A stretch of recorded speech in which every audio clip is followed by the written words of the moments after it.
Selamat siang. Adil Kak Dalino Bacuramin Kak Saruga Basengat Kak Jubatan.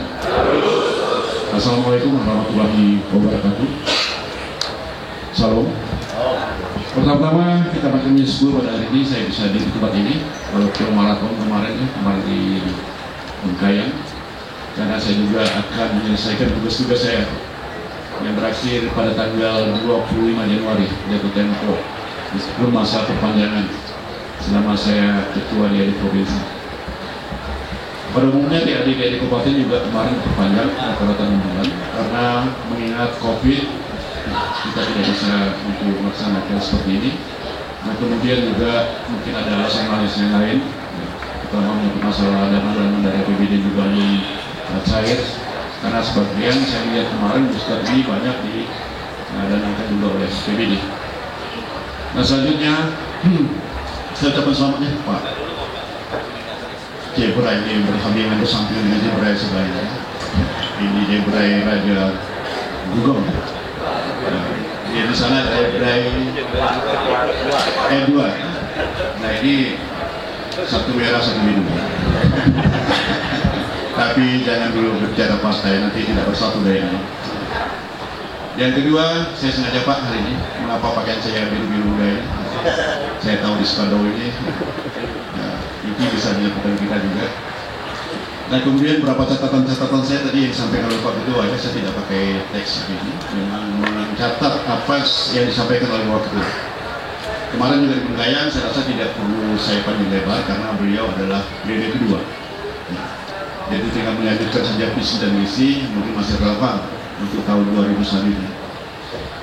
Nah hari ini saya sekali lagi Pak Ketua ya. Yang pertama selesai Bapak dilantik ini, Bapak mengadakan konsolidasi. Konsolidasi itu dengan pengurus DAD kecamatan ya. Karena konsolidasi ini sangat penting. Tadi Bapak katakan 20% ini dari agama, 20% dari subsuku. Nah memang untuk menyatukan ini kalau tidak konsolidasi itu memang ada kendala, bukan artinya hambatan, tidak. Oleh sebab itu saya minta sekali lagi dukung Bapak Ketua ini ya. Pak Jebrai tidak bisa jalan sendiri. Di situ ada sekretaris, ada bendahara, kemudian ada bidang-bidang. Ada wakil ketua sampai 9 tadi. Saya catat sih. Wakil ketua ada 6. Wakil sekretaris. Kemudian wakil bendahara ada 4. Bidang ada 11. Berarti masing-masing wakil ketua membawahi bidang, mungkin ada lebih satu. Ketua umum sifatnya adalah manajer ya, memberikan satu kebijakan dan menulis satu keputusan. Tapi teknis ini wakil-wakil ketua bersama sekretaris dan bendahara. Nah ini harapan saya juga secara struktur, memang ini sudah tersusun dengan baik, tapi saya tidak melihat kuantitas tapi kualitas. Jangan ramai-ramai nanti Pak Ketua undang rapat yang datang hanya 10 orang dari sekian ratus. Itu biasa dalam organisasi. Saya sudah tanya juga dan saya sudah mengalami itu. Oleh sebab itu saya minta kepada kita semua dalam organisasi ini memang kita harus solid. Nah kemudian yang kedua, tadi kita sudah mengadakan sumpah dan janji Pak. Mengapa saya katakan, saya tekankan tadi poin ke-7, sanggup dan berani dalam keadilan dan kebenaran. Itu tidak gampang.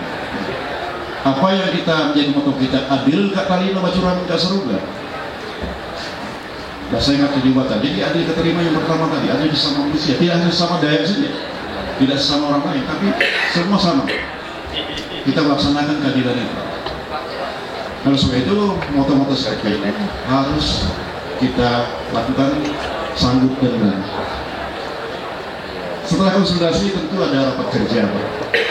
Rapat kerja ini saya minta nanti tolong di mana porsi-porsi DAD, di mana porsi pemerintah.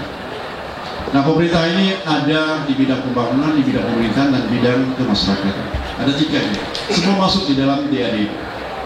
Nah bagaimana kita mendorong, memberikan masukan kepada pemerintah untuk membangun ini. Saya katakan tadi DAD tidak hanya berbicara adat dan budaya, tapi juga membantu pemerintah untuk melaksanakan pembangunan di tempat ini. Membantu Pak TNI, membantu Pak Kejaksaan, Pak Polres, terutama menyangkut masalah Kamtipmas. Tadi ada bidang narkoba, ya, ada bidang bencana, itu ada hubungannya dengan pemerintah. Sebentar lagi kalau musim kemarau kita bicara asap. Narkoba itu memang baru itu tidak nampak, tapi ada. Nah, oleh sebab itu mengapa tadi di dalam bidang itu ada bidang narkoba dan bidang bencana alam. Itu sering terjadi di daerah kita. Nah, kalau kita ada kolaborasi antara TAD dengan dua daerah dan TNI Polri, saya yakin nanti juga TAD seperti itu bekerja. Tapi saya yakin Pak Jebra ini kan orang politik, ya. Tapi dia juga kadang-kadang menempatkan diri sebagai ketua BAD. Saya yakin dia bisa. Oleh sebab itu kita jangan alergi dengan politik. Politik itu bisa menentukan suatu kebijakan. Beda dengan PNS, dia melaksanakan tugasnya sesuai dengan aturan-aturan pegawai negeri sipil. Jadi dia bekerja betul-betul mengikuti apa yang menjadi putusan-putusan atau aturan-aturan birokrasi. Nah, catatan selanjutnya saya juga melihat moto tadi Pak Ketua ya, memang bagus walaupun kemarin dalam visi komisi tidak disampaikan pada kami, tapi hari ini saya yakin kemarin sudah kata pengantar beliau waktu jadi ketua itu sudah memberikan suatu bayangan bagi kami.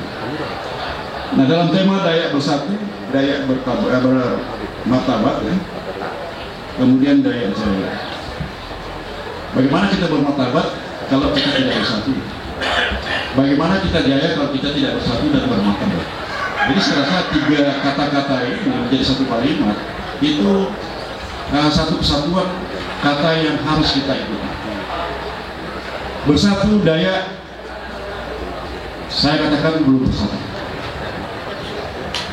Karena apa? Masih ada rentang-rentang kita. Tidak usah jauh-jauh bicara masalah suku-suku saja. Tadi sudah disampaikan, ya? Saya nggak tahu berapa suku-suku di sini. Kalau Kalimantan Barat itu suku-sukunya 118 suku. Bagaimana kita menyatukan itu? Bahasa daerahnya ada 150. Tidak ada bahasa khusus untuk mengantar bahasa daerah.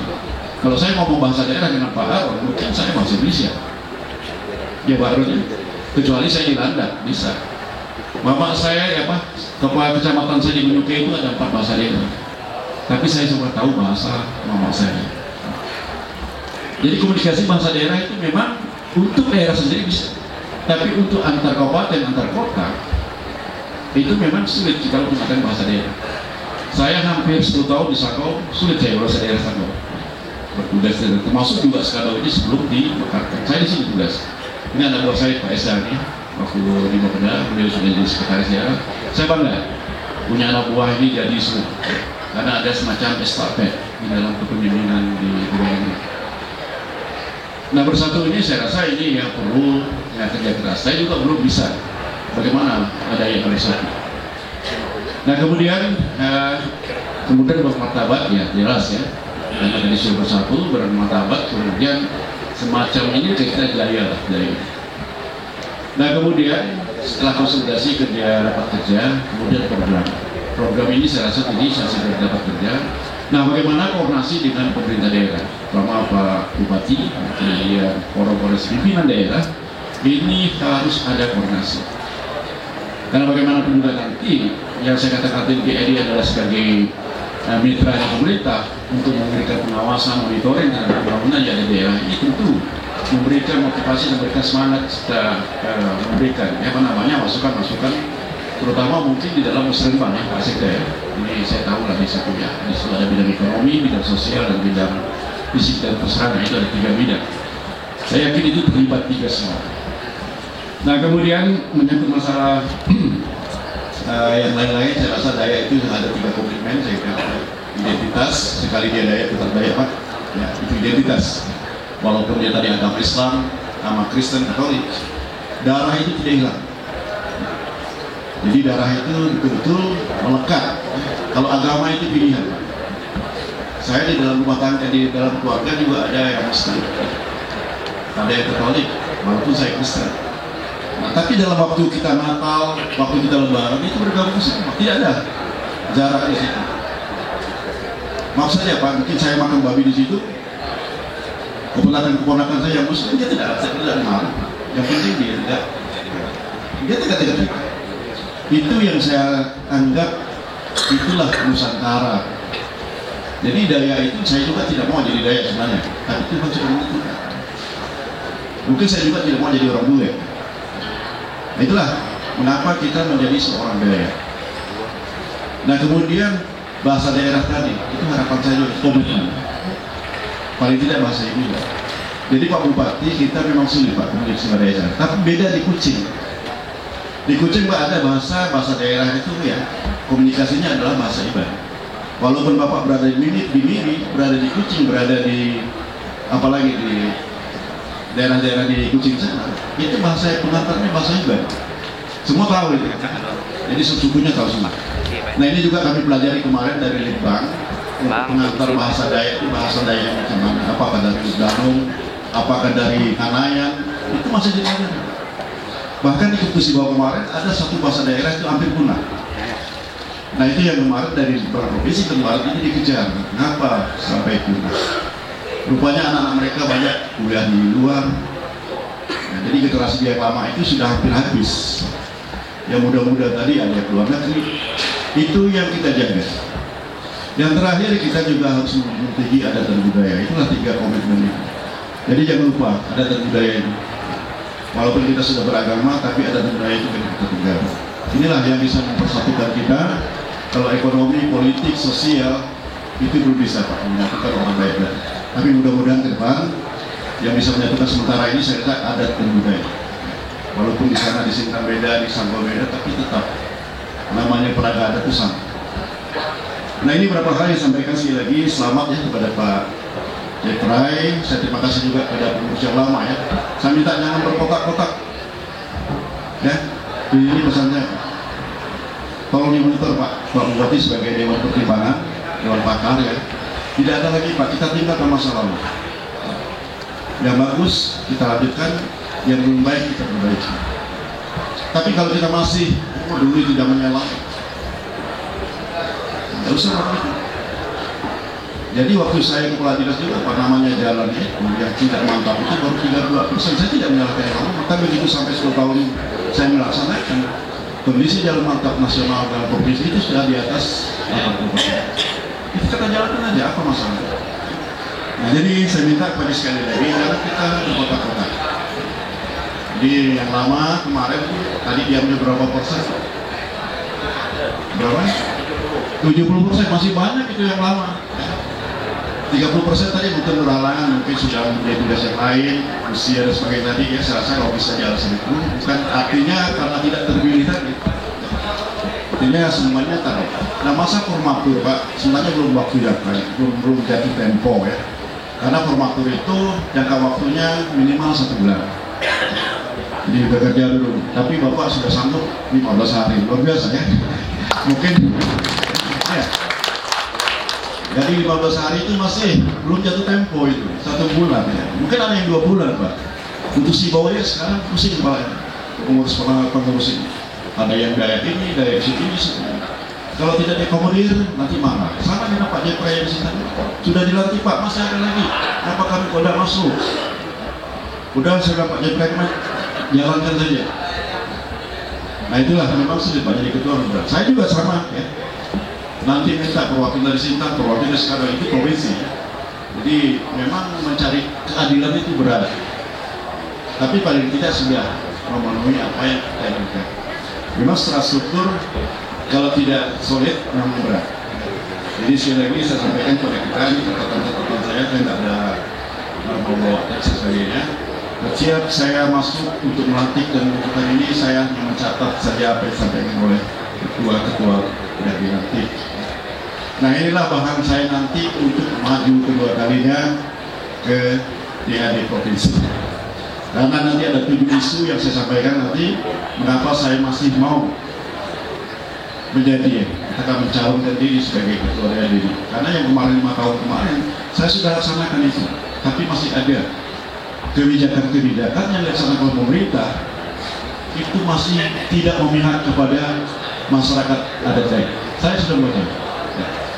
Baik itu EKN, baik itu menyangkut masalah hutan, baik itu masalah HGU, itu semuanya yang menimbulkan konflik.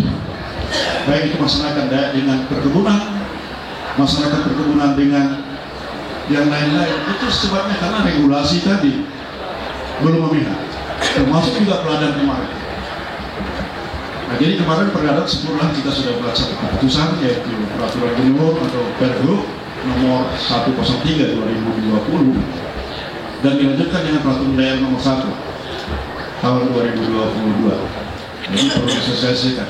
Mohon maaf ya Pak Polres ya, kemudian dari Pak Bidari, kemudian dari Pangdam, karena bagaimanapun juga Pak, Bapak ini ultimatum masalah asap ini oleh Bapak Presiden. Saya yakin.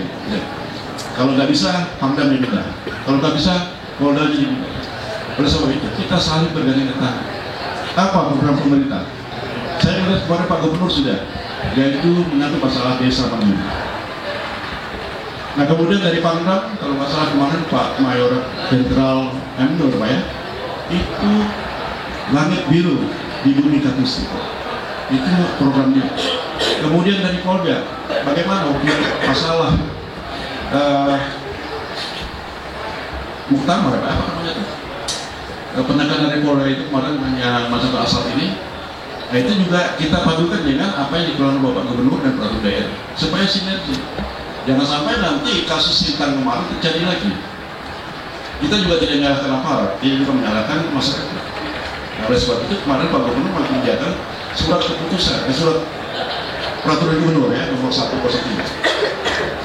Saya rasa itu saja yang kami sampaikan. Jadi sekali lagi selamat bekerja Pak. Terima kasih juga kepada Bu Syabama. Semoga harapan kita ke depan Dayak sekarang lebih jaya, lebih martabat, kemudian lebih maju lagi. Itu saja yang saya sampaikan. Terima kasih. Selamat siang. Adil Katalino bercermin ke asal ke bahasa ingat ke Jum'at. Terima kasih.